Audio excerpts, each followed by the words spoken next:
Welcome back, everyone. Okay, so we have an unordered list here. Let's go ahead and make an ordered list. So I'm going to go ahead and delete this, and I'm just going to change the header.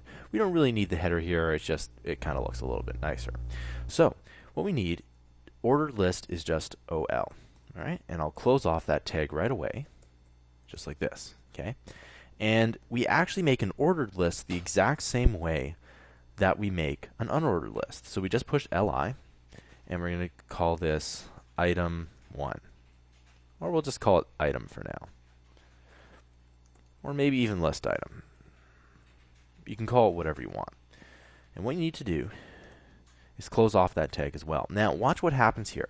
When I copy this, I'm just going to go ahead, and you see that in the ordered list, basically what ends up happening is we have 1 and 2. And if I add more, 3, 4, and I'm just going to actually copy this out, and I'm just to prove my point here, you can actually go and put in as many of these items as you want. And you can see I have 20 different items here. And even in the code, it looks a little bit weird, doesn't it? Like, this is a lot of code. But you know what, if you just take a look and you take a step back, it just says, oh, these are just list items. Okay? And that's pretty much how you add in an ordered list. I'll see you guys next time.